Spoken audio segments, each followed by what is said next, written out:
I'm August 12th, 1944. The French countryside near the town of Aricourt was quiet in the pre-dawn darkness.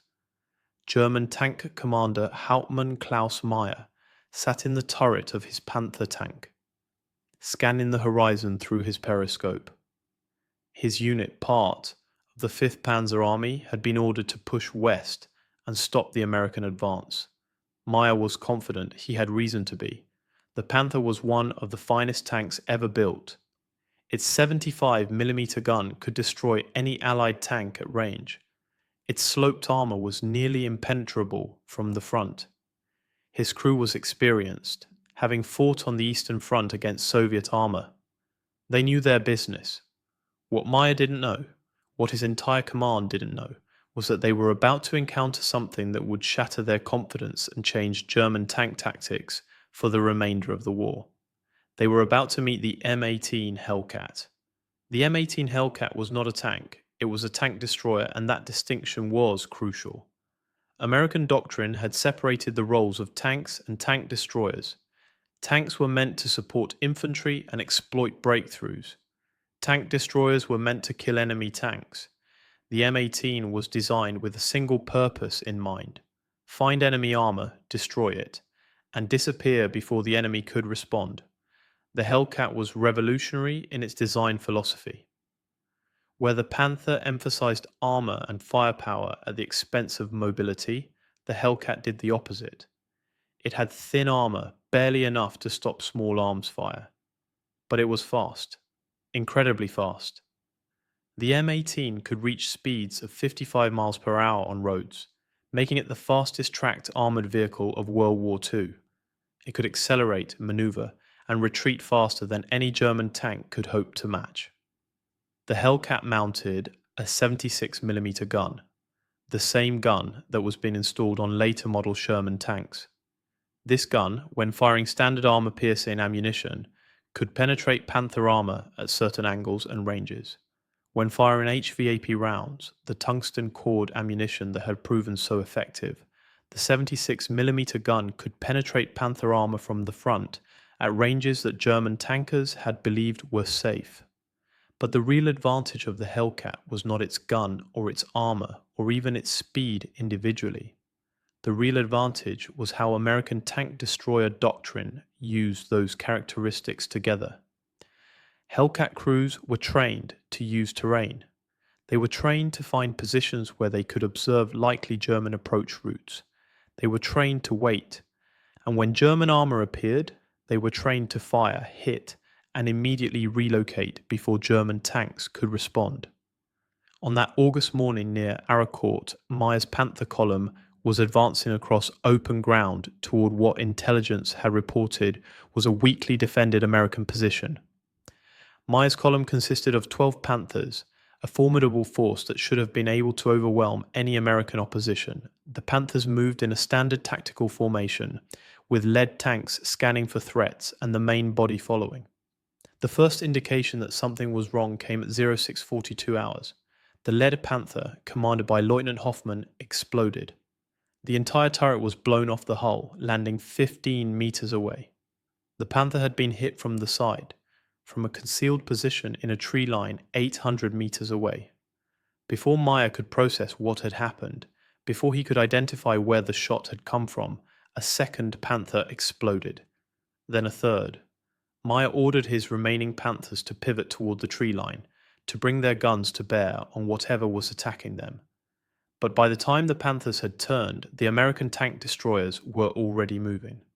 The Hellcats had fired from concealed positions, scored their hits, and were now racing to new positions before the German tanks could engage them effectively. What Meyer experienced in the next 15 minutes would fundamentally change his understanding of armored warfare. Every time his Panthers identified a Hellcat position and moved to engage, the Hellcat was already gone, repositioning to a new location. Every time Meyer thought he had the tactical situation under control, another Panther would be hit from an unexpected direction. The Hellcats were using the terrain, using their speed, using their superior tactical doctrine to devastating effect. By 0700 hours, Meyer had lost 7 of his 12 Panthers. 7 tanks destroyed or disabled in less than 20 minutes. The remaining 5 Panthers were in full retreat, trying to get out of the engagement area before they too were destroyed. Meyer had never experienced anything like this. On the Eastern Front, Soviet tanks had been numerous but predictable. They attacked in waves, relying on numerical superiority. The Hellcats were different. They were using intelligence, using terrain, using speed and positioning rather than armor or numbers.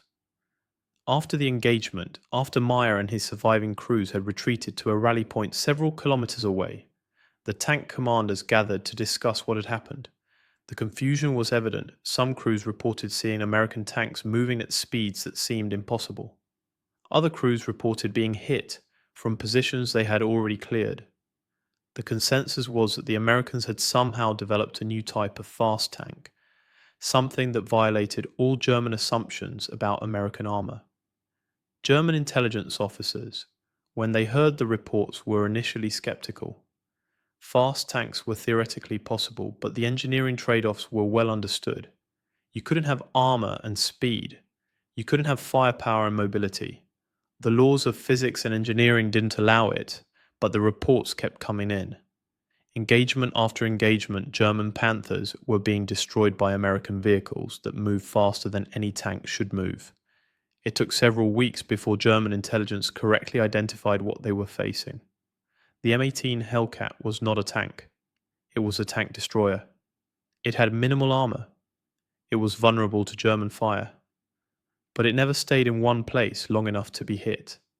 The Hellcat's doctrine was shoot and scoot, fire from one position and immediately move to another before German tanks could return fire. For German tank crews, this was psychologically devastating. The Panther had given them a sense of invulnerability. Soviet tanks couldn't penetrate Panther armor from the front. British tanks struggled against Panthers. The Panther was supposed to be superior, but now German crews were being told that their Panthers were vulnerable to a lightly armored American vehicle that could destroy them and disappear before they could respond. The tactical implications were profound. German tank doctrine had emphasized frontal armor and long-range gunnery. Panthers were designed to engage enemy tanks at range where their superior armor and guns gave them an advantage. But the Hellcat doctrine negated those advantages. Hellcats didn't fight at range. They ambushed from concealed positions. They hit from the side or rear where Panther armor was weaker. They used terrain and speed rather than armor for protection. German tank crews began to adapt. They became more cautious. They stopped advancing across open ground. They started using infantry screens to scout ahead and identify possible ambush positions. They became paranoid about tree lines and concealed positions. Every hedge, every grove of trees, every depression in the terrain became a potential Hellcat position. But adaptation had a cost. The aggressive, confident tank warfare that had characterized German armored operations earlier in the war became tentative and defensive. German tanks that should have been exploiting breakthroughs were instead moving cautiously, worried about ambush. The initiative had shifted to the Americans. The Battle of Araucourt in September 1944 became the ultimate test of Hellcat doctrine versus German armor. American tank destroyer battalions equipped with M18 Hellcats engaged German panzer divisions in a series of running battles across the terrain of eastern France. The results were remarkable. American forces, outnumbered in terms of armor, destroyed over 200 German tanks, while losing fewer than 50 of their own vehicles. German after-action reports from Araucourt showed confusion and demoralization. Tank commanders reported that they couldn't predict where American tank destroyers would appear. They reported being hit from positions that seemed impossible. They reported that by the time they spotted a Hellcat and trained their guns on it, the Hellcat was already moving to a new position.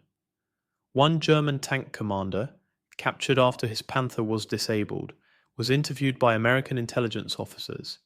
He was asked what he thought of American armor. His response was telling. He said that American tanks, meaning Shermans, were inferior to German tanks. But American tank destroyers were something else entirely. He said that German tank crews had begun to fear the Hellcat more than they feared Soviet heavy tanks. The Soviet tanks were dangerous, but they were predictable. The Hellcat was unpredictable. It appeared, it killed, it disappeared. It violated German assumptions about how armoured warfare was supposed to work. But they also knew that Panthers almost never got that clean shot. Hellcat crews were trained to never give the enemy a fair fight. They were trained to ambush, to hit from unexpected angles, to disappear before the enemy could respond. And that training, combined with a vehicle that could execute that doctrine, proved devastatingly effective. By the end of the war, the M18 Hellcat had one of the highest kill-to-loss ratios of any American armoured vehicle. Estimates suggest that Hellcats destroyed over 5 German tanks for every Hellcat lost. That ratio was better than the Sherman, better than any other American armoured vehicle.